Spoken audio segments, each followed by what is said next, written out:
Sobat Maestro, sesaat lagi Anda akan bersama-sama mengikuti pengajaran firman Allah yang disampaikan oleh hambanya Pastor Dorcas Daud dari Gereja Hope ACC. Selamat mendengarkan.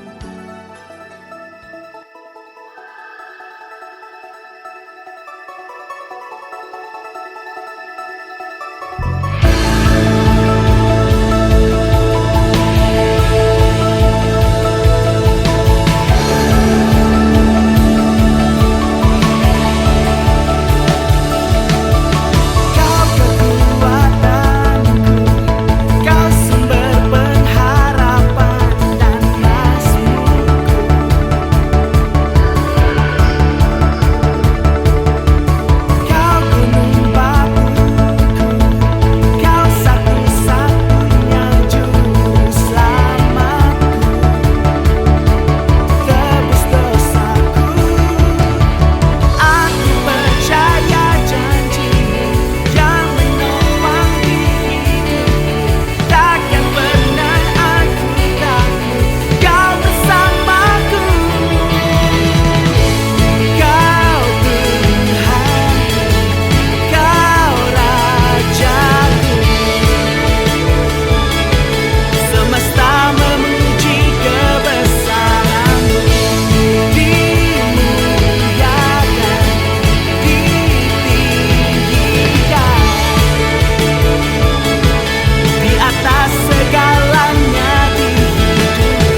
Shalom, Anda akan mendengarkan program Kuasa dalam Firman-Nya yang disampaikan oleh Pastor Dorcas Daud dari Hope ACC dan Dorcas Ministries.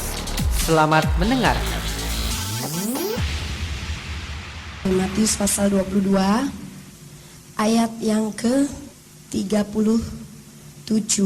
Di situ Yesus dicobai oleh orang-orang Farisi atau ahli Taurat, karena ahli Taurat itu panas hati ketika Yesus berhasil membungkamkan mulut orang-orang Saduki yang juga sama-sama datang kepada Yesus dengan tujuan untuk mencobai Yesus supaya didapati kesalahan di dalam diri Yesus.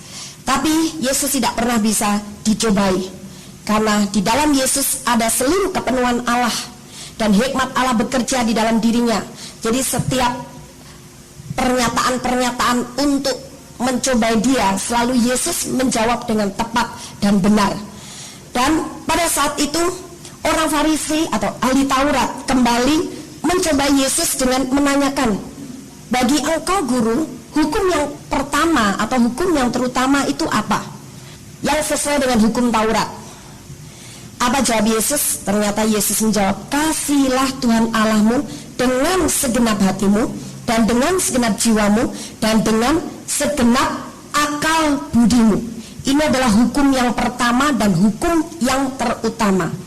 Dan ternyata hukum ini juga masih berlaku pada zaman Yesus. Sehingga dalam perjanjian baru pun hukum ini, walaupun itu dulu juga sudah tertulis dalam hukum Taurat, tapi tetap hukum yang utama adalah mengasihi Tuhan Allah kita dengan segenap hati kita, dengan segenap jiwa kita, dan dengan segenap akal budi kita. Itu tidak bisa ditawar lagi. Sekarang yang namanya kasih itu apa? Apakah kasih itu hanya sekedar perasaan yang kita rasakan di dalam jiwa kita, di dalam batin kita? Ternyata kasih yang dikehendaki oleh Allah adalah bukan kasih yang sekedar kita rasa di dalam jiwa kita. Sebab kalau kasih yang kita rasa dalam jiwa kita, perasaan dalam jiwa kita itu tidak stabil. Kalau lagi senang, kita bisa mengasihi sesuatu dengan baik, dengan sungguh-sungguh, dengan segenap hati kita. Tapi kalau lagi terluka, lagi kecewa, lagi tidak suka, kita bisa kehilangan perasaan kasih itu. Apalagi marah, lagi tidak senang hati, perasaan kasih itu bisa hilang sama sekali. Nah, itu sebabnya kasih yang terutama atau kasih yang pertama untuk kita mengasihi Tuhan itu bukan kasih seperti itu, tapi kasih karena komitmen. Dan kasih karena komitmen ini merupakan ikatan yang luar biasa yang tidak pernah bisa dipisahkan oleh apapun.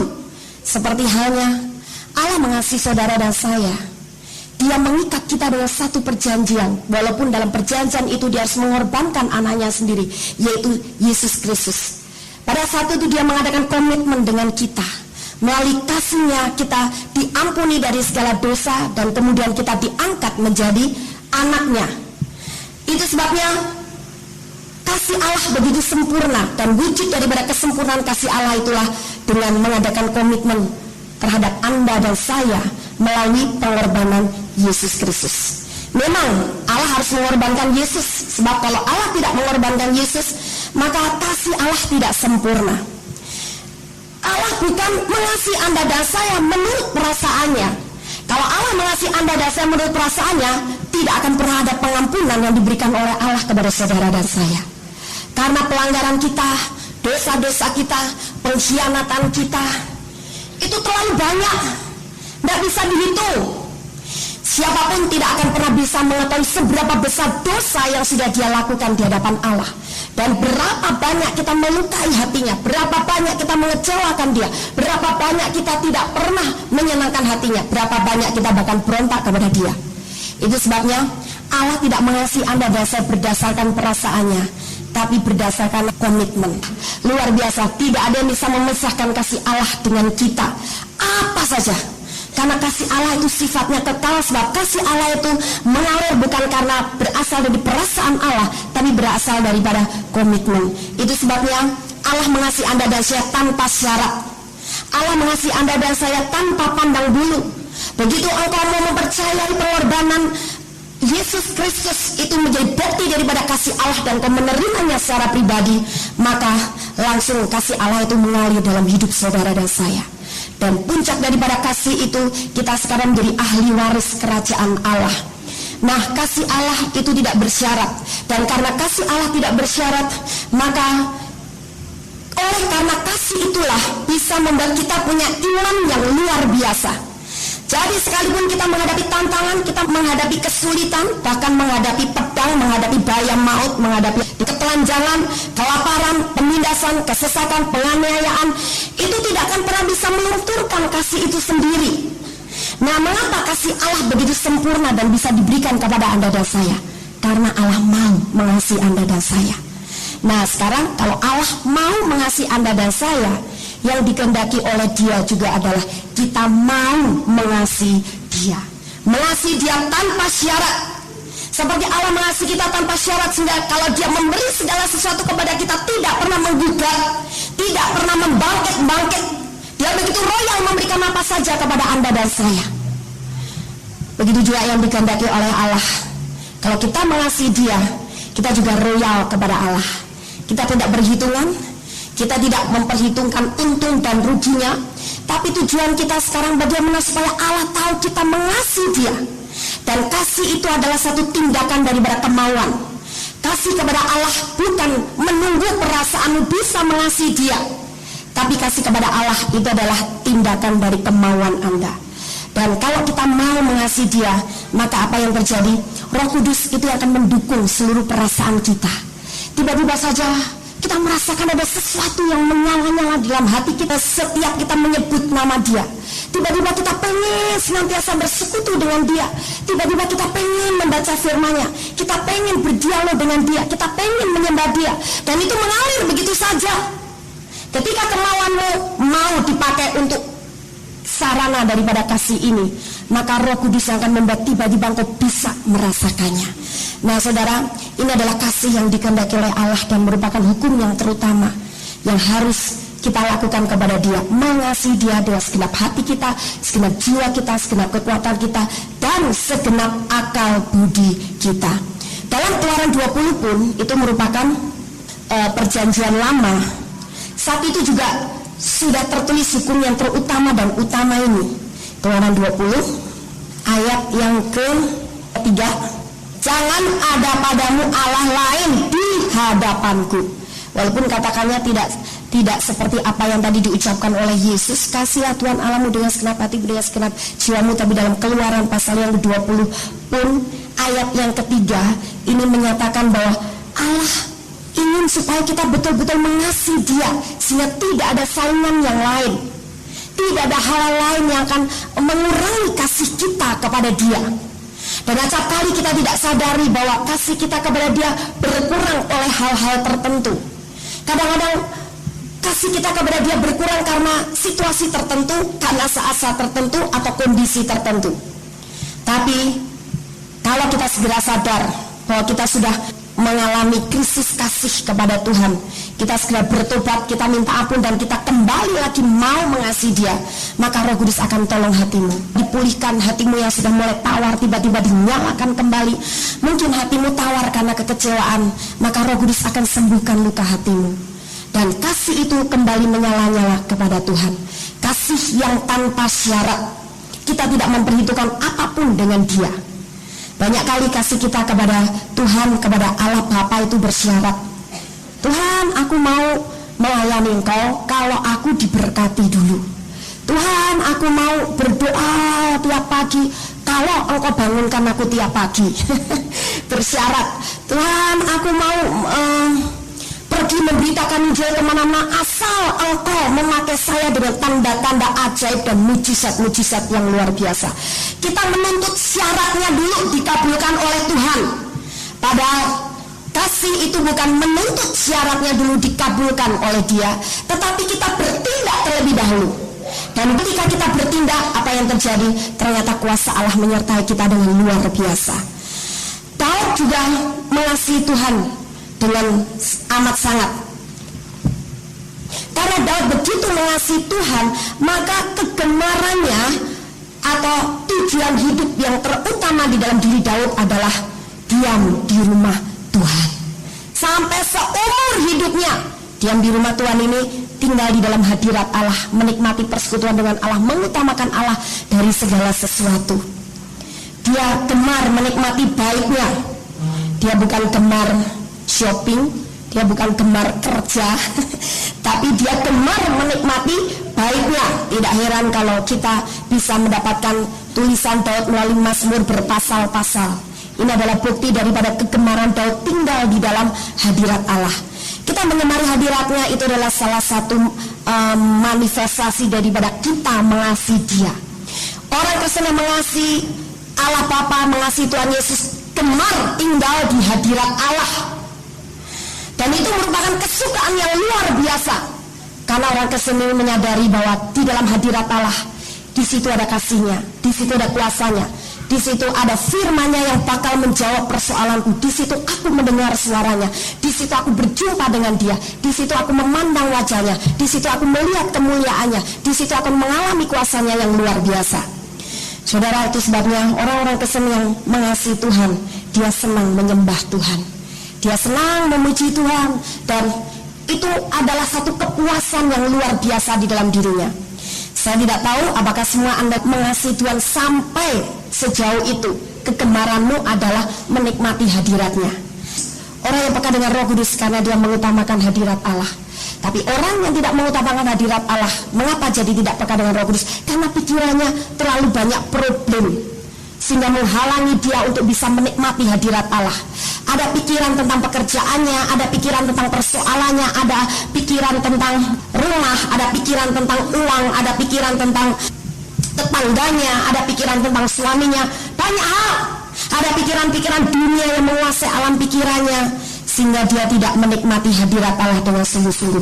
Tidak heran dia tidak bisa mengalami kuasa Roh Kudus yang luar biasa.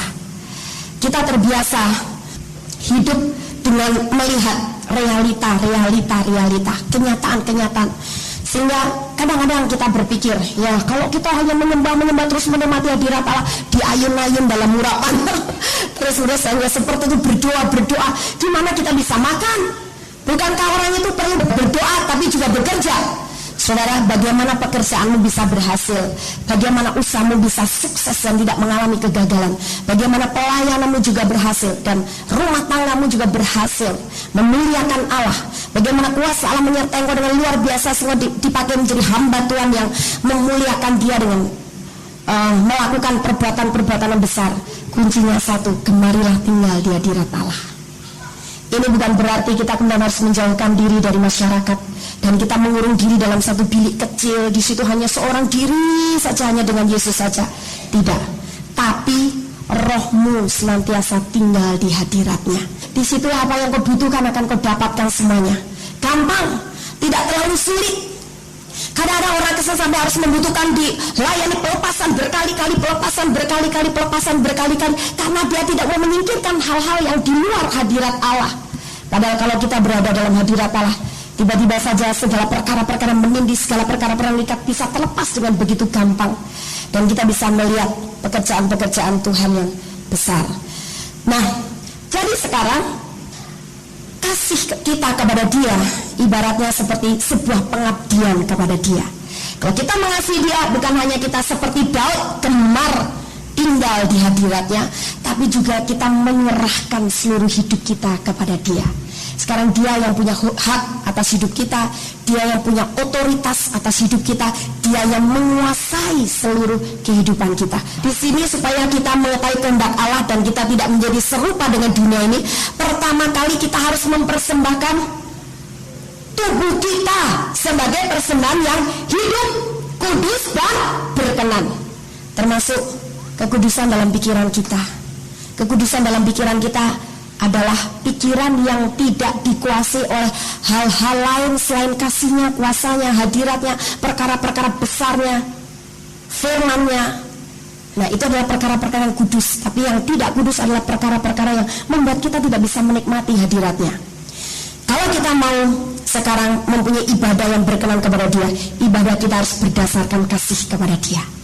Sekalipun kau rajin datang di acara-acara kerohanian di mana-mana. Kalau engkau datang ke acara kerohanian itu bukan karena engkau mengasihi dia, tapi karena engkau punya syarat-syarat tertentu. Aku mau datang ke KKR karena aku sakit supaya aku disembuhkan. Aku datang ke KKR karena hamba Tuhan ini dari luar negeri. Aku mau tahu, mau lihat bagaimana pelayanannya.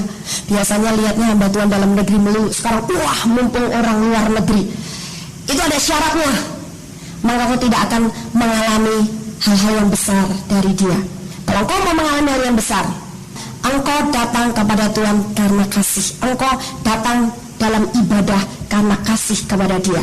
Nah, ini merupakan pengabdian kita kepada dia, seperti pengabdian seorang mempelai atau seorang pengantin perempuan kepada mempelai laki-lakinya. Dan kalau kita mempunyai motivasi pengabdian, otomatis kita tidak sayang-sayang menyerahkan hidup kita untuk dipakai menjadi sarana bagi dia untuk pemberitaan Injil, untuk menyatakan tanda-tanda ajaib, menyembuhkan orang sakit, mengusir setan-setan, menolong orang yang terluka, membebaskan orang yang terikat. Bahkan mungkin waktu kita lebih banyak tersedak untuk melakukan hal itu.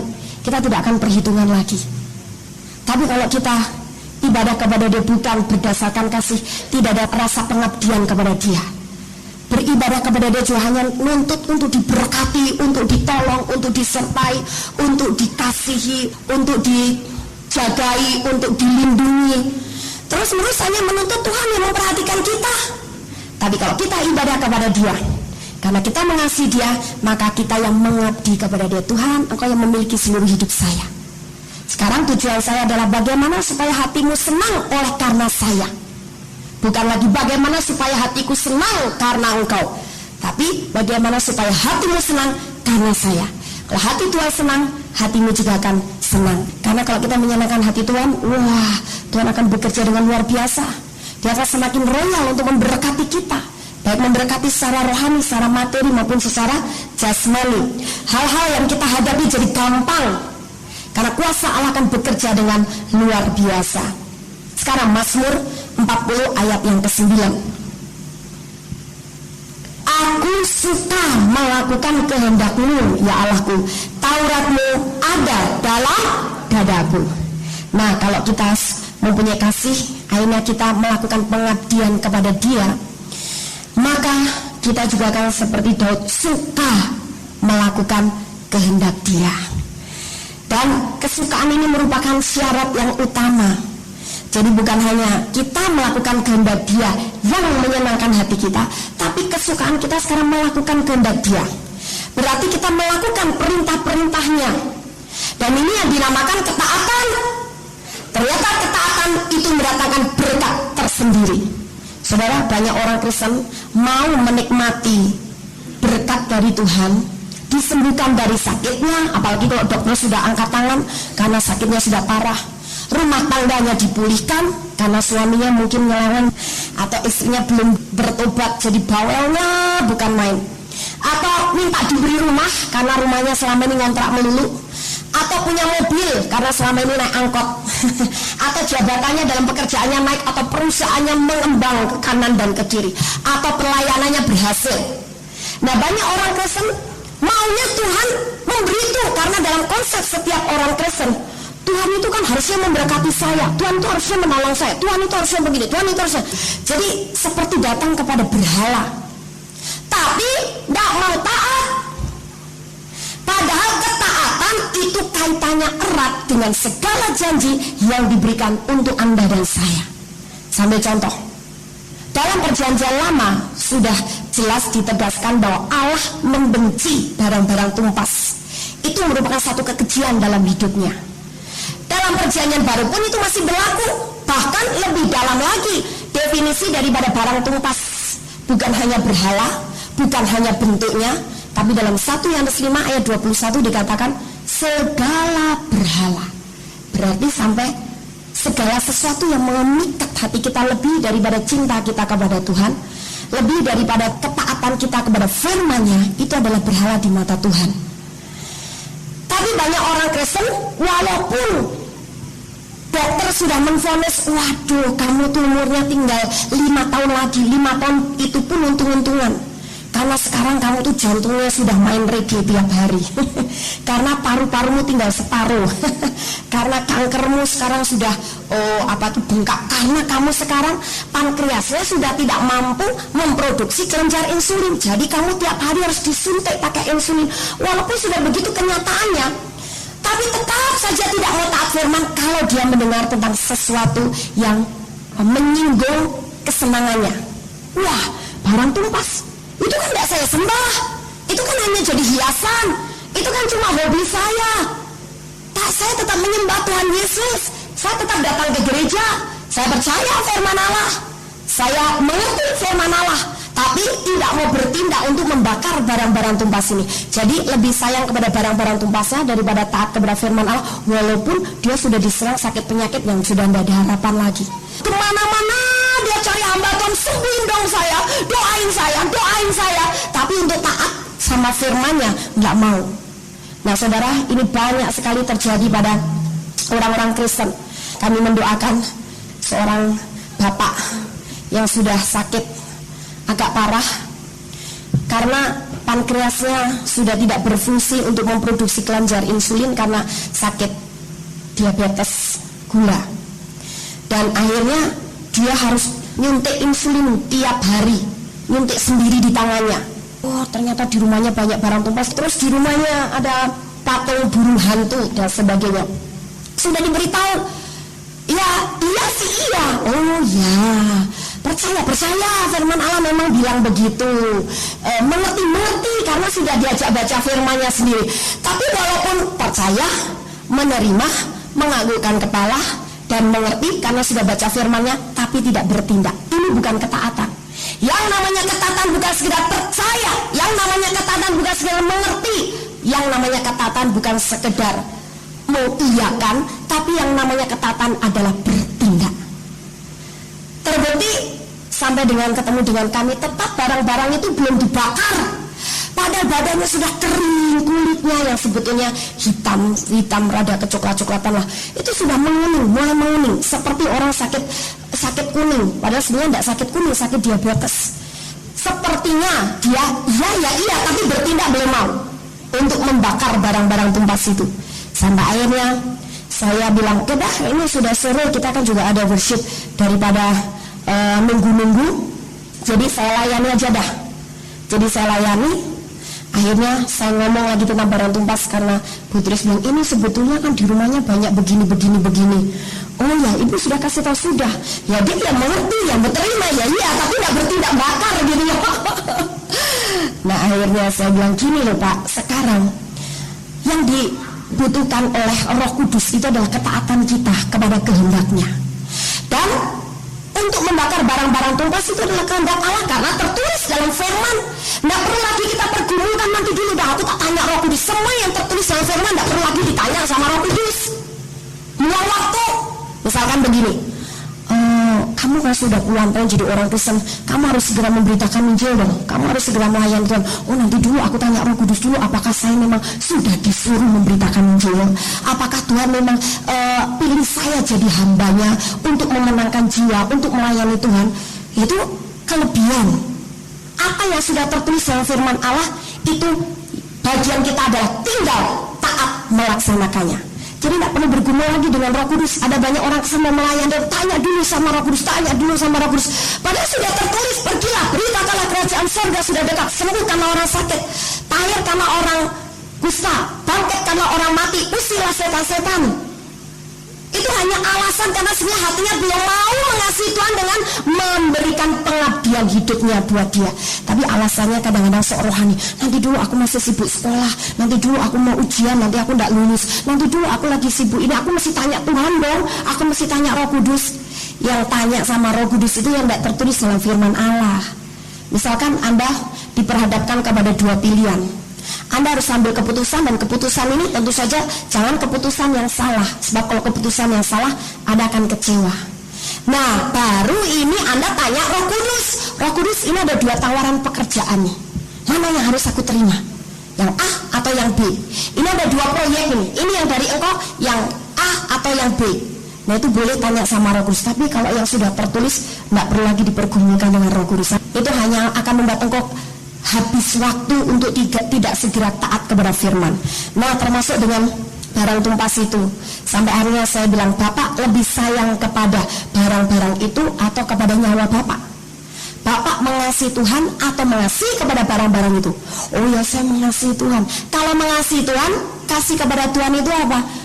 Melakukan segenap perintah-perintahnya. Walaupun perintah-perintahnya itu harus memotong kesenangan kita, kesukaan kita, hobi kita, tapi itu harus dikat. Karena apa? Itu merupakan penghalang untuk kuasa Roh Kudus bekerja, untuk janji-janji Tuhan terjadi dalam hidup seseorang. Terus saya beri contoh dalam Kisah Rasul pasal yang ke-19. Dulu ada tukang-tukang sihir punya buku ilmu, buku mantra yang sangat mahal harganya. Pada waktu mereka mendengar berita Injil dari para rasul, akhirnya mereka percaya kepada Yesus dan bertobat. Apa yang mereka lakukan? Apakah mereka sekedar ngikut kepada murid-murid Yesus itu, para rasul itu, pergi kemana-mana tapi tanpa melakukan sesuatu? Tidak. Mereka membakar buku-buku itu.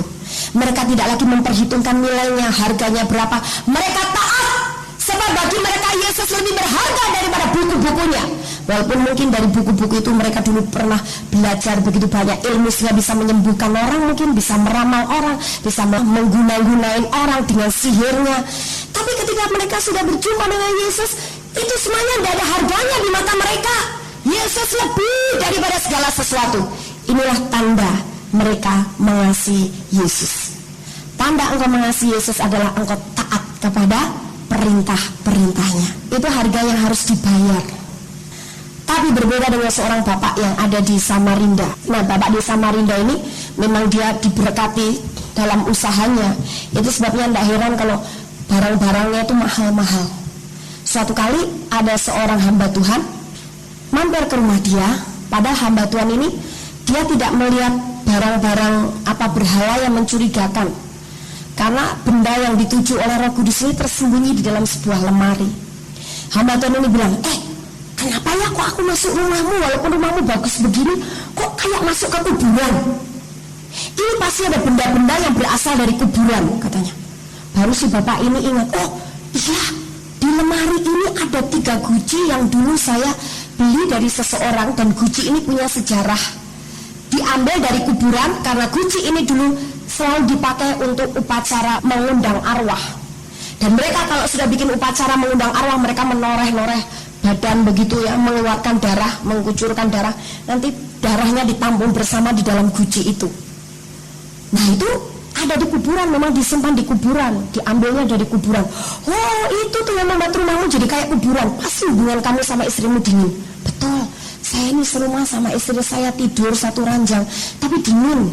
Kalau tidur malam bukannya seperti layaknya sepasang suami istri, tapi satu ke tembok, satu ke lemari. Satu ke tembok kanan, satu ke tembok kiri. Nggak ada kehangatan antara mereka. Dinginnya kayak dingin kuburan, dingin orang mati. Jadi gimana dong? Kamu harus bayar harga. Kalau kamu mau hubunganmu dengan istrimu dipulihkan, ini harus dihancurkan. Akhirnya apa yang dilakukan oleh bapak itu, dia tidak lagi memperhitungkan harganya berapa. Pokoknya aku mau supaya janji Allah terjadi dalam rumah tanggaku, ada ikatan kasih di antara kami, ada keharmonisan. Apa yang dia lakukan, dia ambil itu palu, dia keprek. Padahal 1 guci itu harganya berapa? 50 juta. 50 juta untuk tahun sekarang enggak berarti apa-apa, tapi itu terjadi kira-kira 12-an tahun yang lalu. 12 tahun yang lalu, 1 guci 50 juta, 3 guci 150 juta. Dikeprek begitu saja hancur. Dia tidak peduli. Tapi apa yang akhirnya dia nikmati? Hubungannya menjadi indah kembali dengan istrinya. Nah, ini adalah satu gambar ketaatan, di mana memang itu merupakan barang-barang kekejian Allah. Ini hanya merupakan contoh ya. Dan masih banyak lagi perintah-perintah Allah yang perlu kita taati. Dan ketaatan itu juga tanpa syarat. Sama dengan halnya ketika Abraham disuruh keluar dari negerinya, keluar dari sanak saudaranya, dia pergi menuju negeri yang akan ditunjukkan oleh Allah. Apa yang dilakukan oleh Abraham? Dia tidak berbantah-bantah, dia tidak bergumul lagi, nanti dulu Tuhan aku bergumul, tanya sekali lagi ya, benar nggak ini pernyataanmu? Nanti jangan-jangan ini karena hatiku sendiri, nanti jangan-jangan dari suara hatiku sendiri. Abraham tidak lagi bergumul begitu. Sekali dia dapat perintah daripada Allah, Amin. Dia berangkat dan apa yang terjadi? Ternyata pilihannya tidak salah. Jadi ini ketaatan itu adalah merupakan manifestasi daripada kasih kita kepada Dia.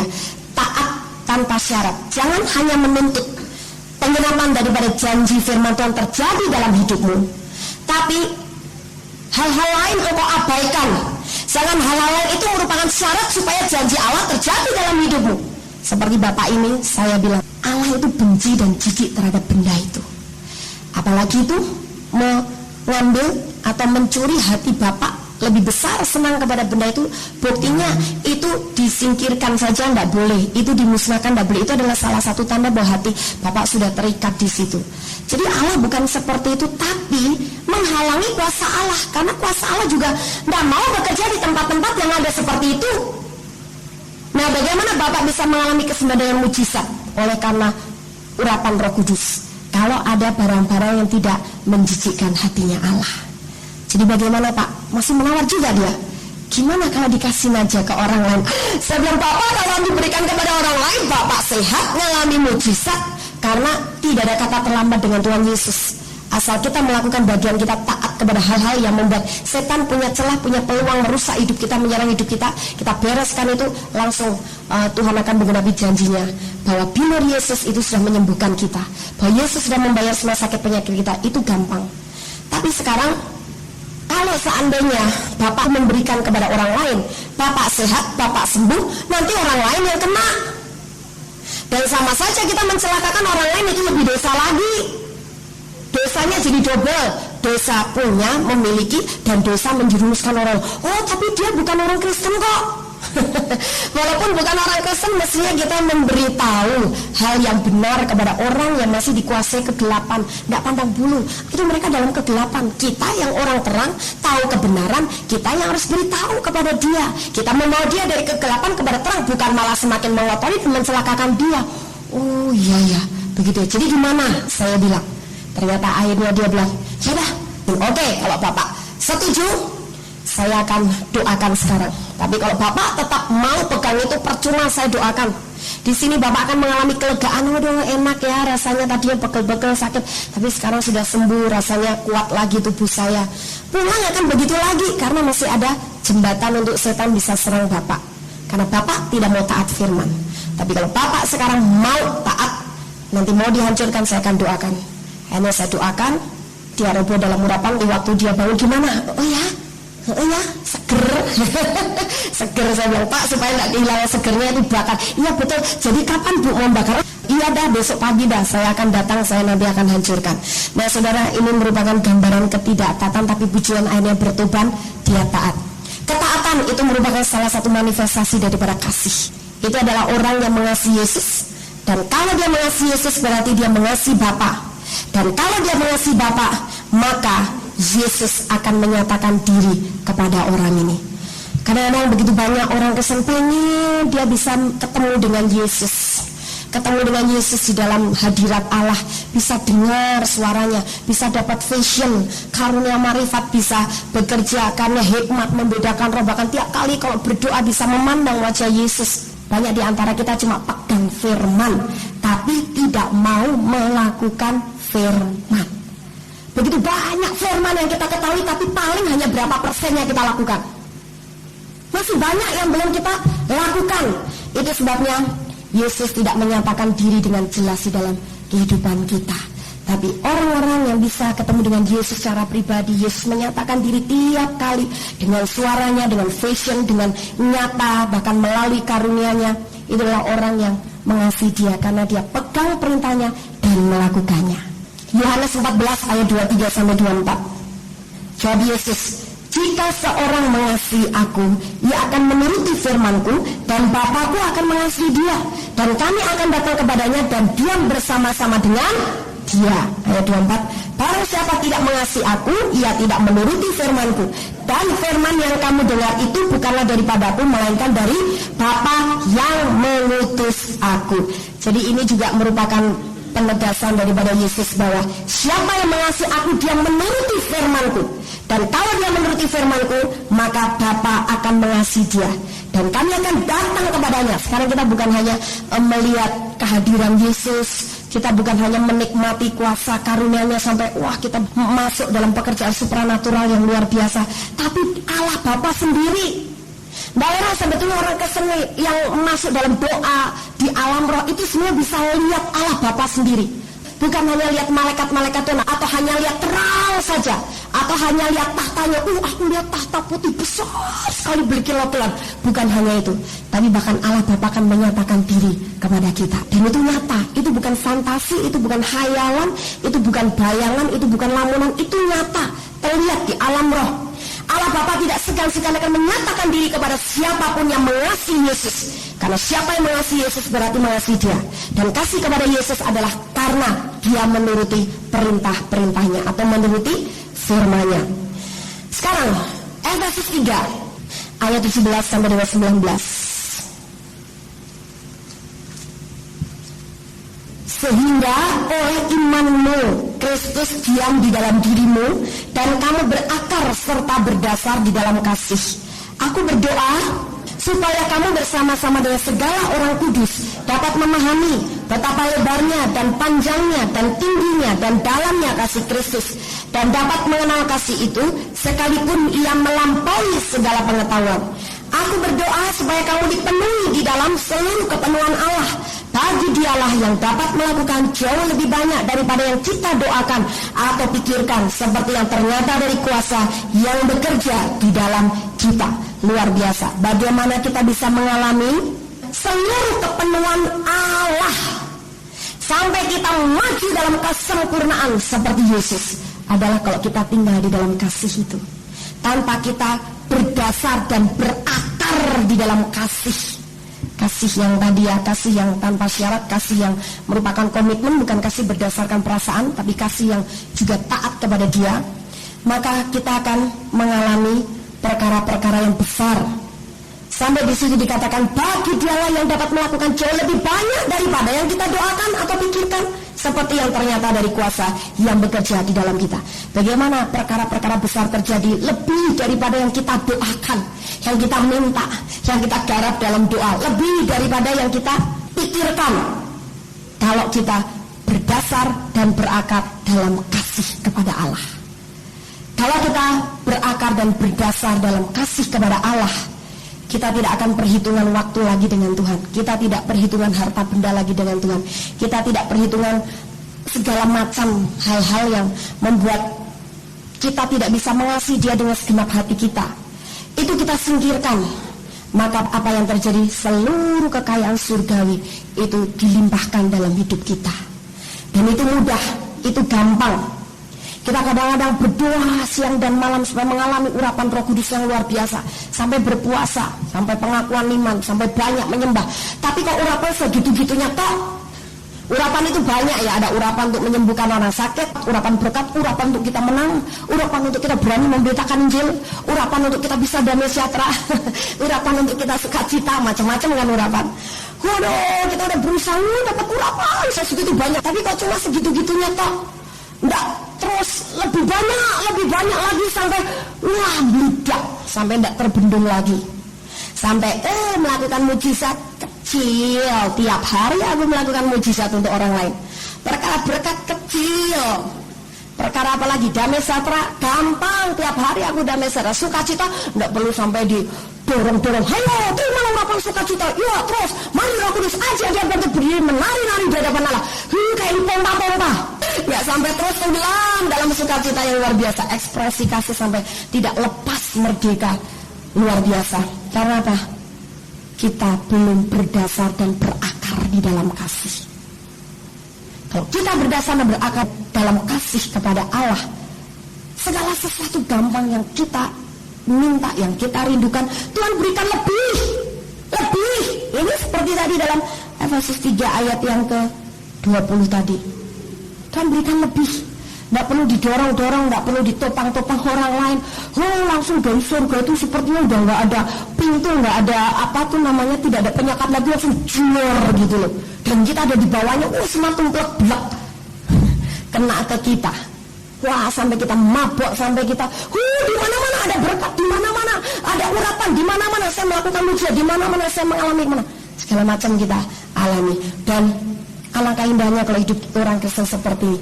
Di mana saja dia menjadi berkat bagi banyak orang. Dan banyak orang bukannya 1, 2, 3 orang. Di mana-mana dan selalu di mana-mana membawa nama harum bagi Tuhan Yesus. Nah, itu sebabnya bila kita sekarang mau tinggal di dalam kasih itu sendiri, hal yang membuat kasih itu menjadi tidak sempurna, sekarang singkirkan. Belajarlah bertindak karena engkau taat. Jangan hanya engkau menerima, mengerti, ataupun percaya kepada firman-Nya atau perintahnya atau kehendaknya, tapi melakukan firman-Nya atau perintahnya atau kehendaknya. Saudara, ketaatan itu adalah harga yang harus kita bayar. Karena firman Allah dari perjanjian lama sudah mengatakan bahwa ketaatan itu mendatangkan berkat, ketidaktaatan mendatangkan kutuk. Jadi taat apa saja, taat pada firman Allah, taat kepada Roh Kudus. Yesus punya makanan kesukaan yang luar biasa. Apa makanan kesukaan Yesus? Melakukan pekerjaan Allah atau melakukan pekerjaan Bapa. Nah, jadi kalau sekarang melakukan pekerjaan Bapa, melakukan pekerjaan Allah, itu adalah makanan pokok kita. Itu adalah makanan favorit kita.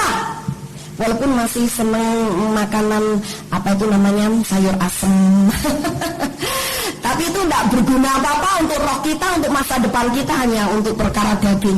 Tapi sekarang kita punya makanan utama yang menjadi kegemaran kita, nomor 1, yaitu melakukan pekerjaan Dia yang mengutus aku, yaitu apa? Melayani pekerjaan Tuhan. Firman-Nya perintahkan sudah jelas mengatakan, beritakanlah firman, baik atau tidak baik waktunya. Sekarang walaupun kelihatannya tidak baik, semua gerges-gerges, tidak peduli. Pokoknya setiap hari adalah baik waktunya bagi saya. Saya harus beritakan firman. Dan ternyata ketika saya mau taat itu, segalanya jadi beres. Anda mau mengalami itu? Amin. Haleluya. Kami percaya Anda pasti diberkati oleh firman Tuhan yang disampaikan oleh Pastor Dorcas Daud STH dari Hope ACC dan Dorcas Ministries.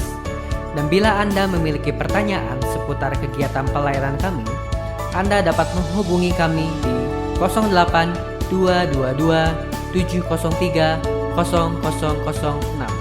Sekali lagi di 08 222 703 0006. Sampai jumpa kembali. Tuhan Yesus memberkati.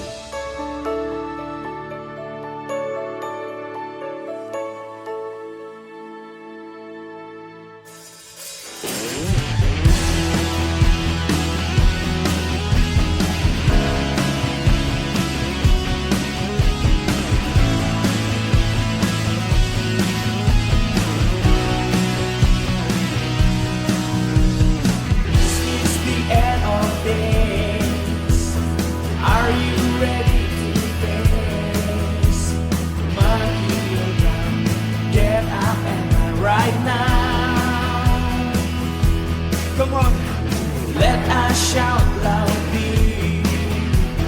Prepare the way for Him, so the world will know He is near. And now, let's go to the world. Let's go to the nations to tell His grace.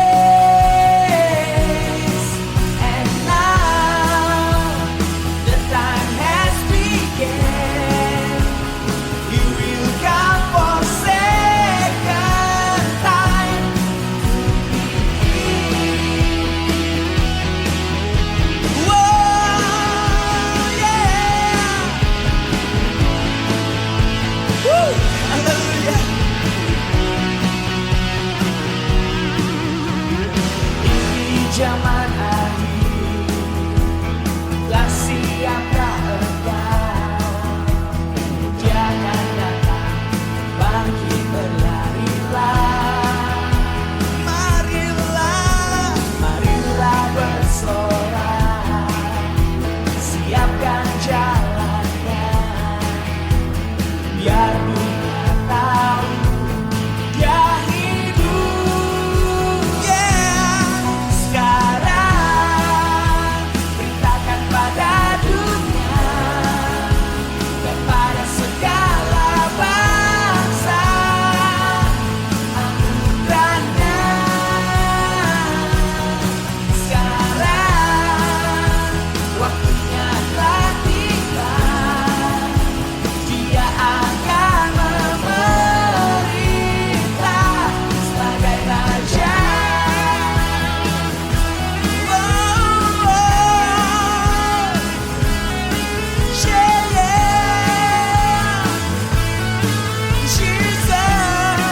Yes, Lord.